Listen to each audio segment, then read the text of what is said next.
Hi everybody, welcome to our final video of this series Grow, Harvest and Prepare at Home. My name is Ortega and he is Camilo Castro. Today our chard and lettuce are ready to be harvested and consumed. So here you're going to see two different recipes that you can do, enjoying your crops.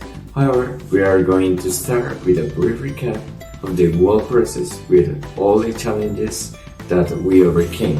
So let's start. Everything starts by preparing the pit and showing lettuce, chard, peppermint and sage. Then they grew and we had some problems with mold because of an excess of humidity. Sometime after that, we transplanted lettuce because their stems were too high.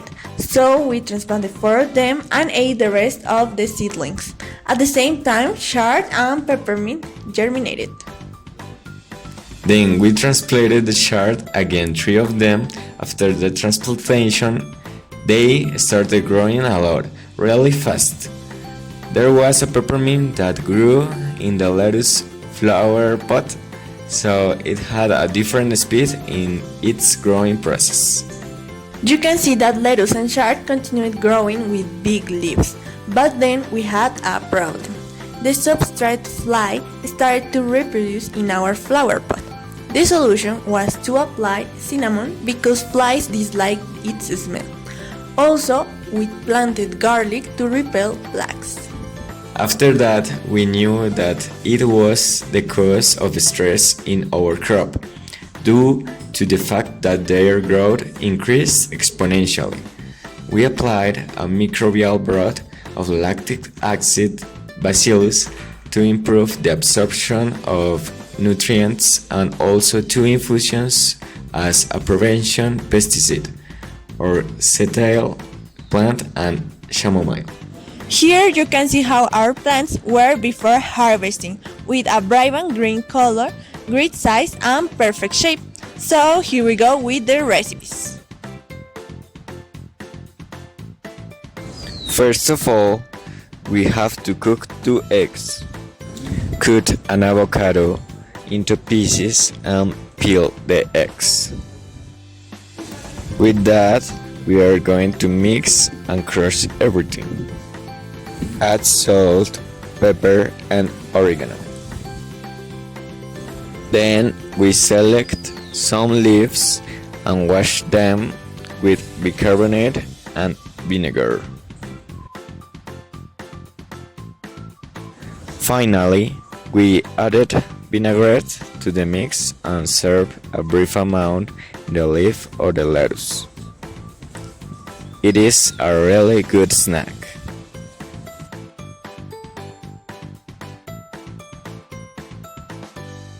In this recipe, we use all the chard for what we harvested it from the root. After that, it is important to remove the transparent film or the majority of it because it has an excess of fiber that can be bad for our stomachs. Then we cut the leaves and wash them with water, adding this to a pot with boiling water.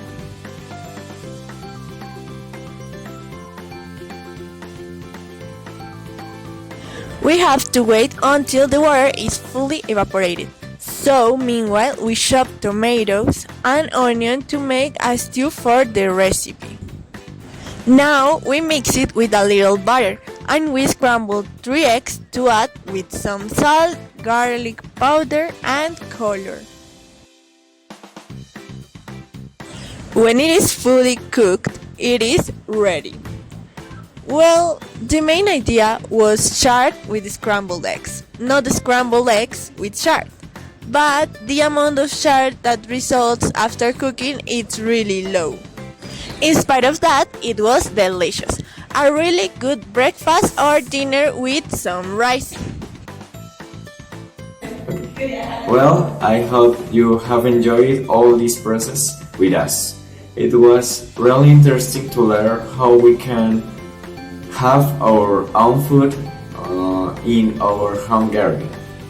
When you consume vegetables, for example, that are organic, that don't have chemicals, you are going to feel better and you are going to eat probiotics and prebiotics, so your health will be better. Really, in this moment of life, a lot of people are suffering diseases related to what they eat. Agriculture has changed a lot, and sometimes we have to return to the past to do our own things by ourselves in the most natural way possible. We learn a lot here thanks to the elective subject. This knowledge is very valuable that we want to share with a lot of people. So see you soon in a next video. Bye bye.